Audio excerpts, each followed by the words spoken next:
Listen, at this point they should just change their name to Sorcery Delayed Realm.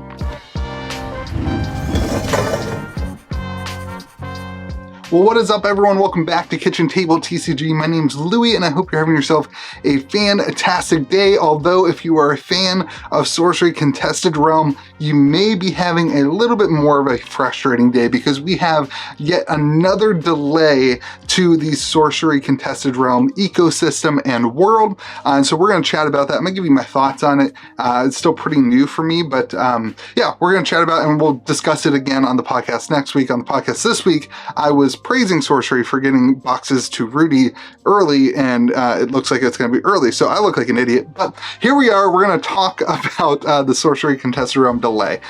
First off, the information. The information is that it is delayed from mid-October all the way back to November 10th. Is a firm in stone, please?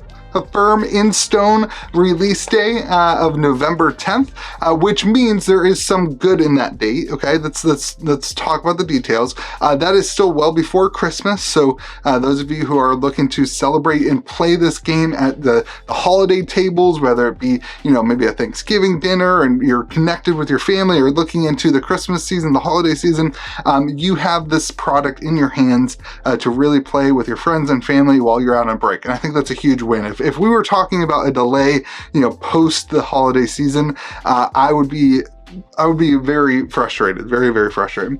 But yeah, let's talk about a little bit. I mean, that's pretty much it. The delays happened, and they kind of cited a few different things. I got a lot of kind of opinion or a feeling, this is just speculative, that it has something to do with more of the international distribution partners. Like, my reps here at Southern and PHT have been all in on this and have been pretty, you know, informed and everything. I'm wondering if it doesn't have something to do with the international distribution networks, and I don't have any of those information, I have the access to that.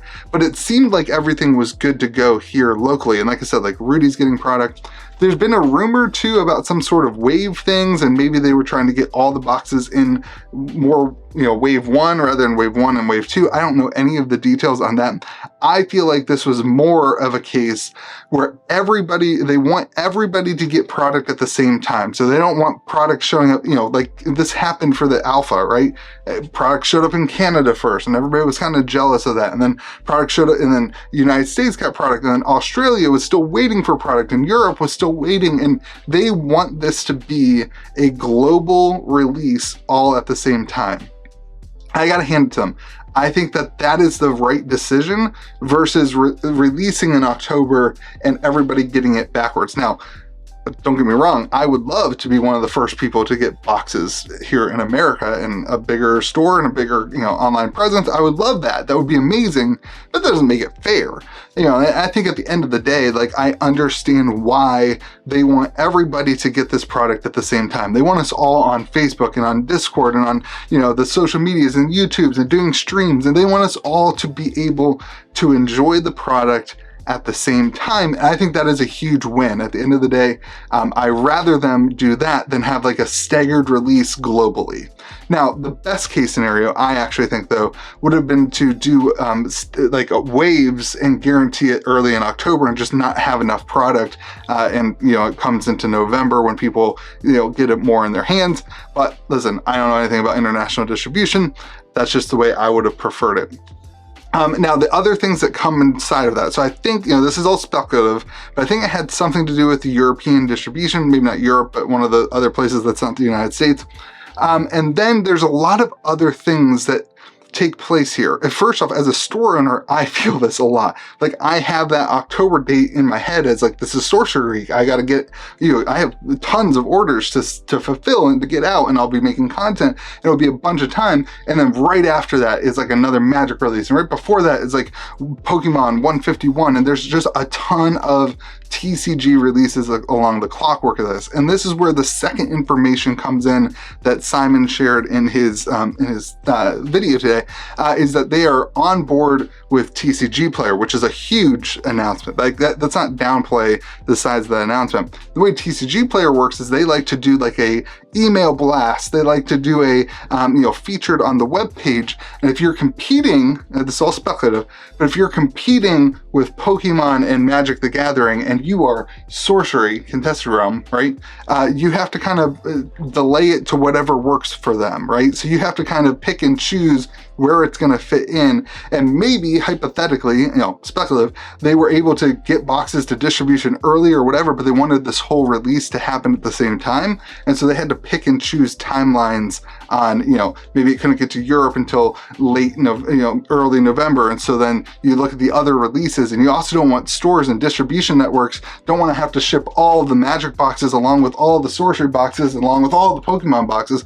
All of these games kind of stagger their release cycles between each other when they work with distribution networks to figure out what is the best day for you to be able to fulfill the product that we want you to sell to stores. And so I think that probably has something to do with the delay as well. Again, I don't know if that means they added some time onto it or if that's just the week that made sense. But at the end of the day, it's a big disappointment. It sucks. I think looking into Arthurian Legends, they have to have this stuff figured out. I gave them a huge pass with Alpha because it's a Kickstarter thing, right? And there's a lot of logistical stuff for a Kickstarter that don't apply to full actual releases through a distribution network and LGSs. Things like working with multiple different shipping companies and that kind of stuff. But with beta, this is their time to shine, right? Like this is their time to have their stuff together, have their ducks in a row. And so that's that is a huge letdown. I think if you look at the letdown though, it's like less than a month. Okay. It's before the Christmas season, which is really good. And secondly, this is their first release within these distribution networks. So this is their first time interacting with all these partners, and there's some kinks to work out. And so I think a 1 month delay to work out some of those kinks is fine, but come Arthurian Legends, like when Sorcery gives me a release day, I'm going to plan my entire store calendar utilizing that release day. I'm going to plan money using that release day. I've already done this for beta, right? But I'm going to plan everything using that release day that Sorcery gives us. And I think at set number 2, you've got to have that figured out. You have got to absolutely have that figured out if you want your game to be successful in a local game store environment. If you want this to be like a board game where it comes out and people can get it from wherever, maybe that doesn't matter. But if you want pre-release events happening, if you want people coming into the store on release day, you got to keep that date the same in people's heads repeatedly. So at the end of the day, it's hugely disappointing, but I understand it, and I think it is better if everybody gets their product all at the same time. I also think, and I'm going to talk about TCGplayer here for a couple minutes. First, I have a single store, gamegrove.gg. If you're looking to pick up singles, we are doing 20% off in increments of $100 or more, so you get $20 off. My phone's ringing, but I don't have time for it right now. You get $20 off your order of 100 or more, $40 off of 200 or more, so on and so forth, right?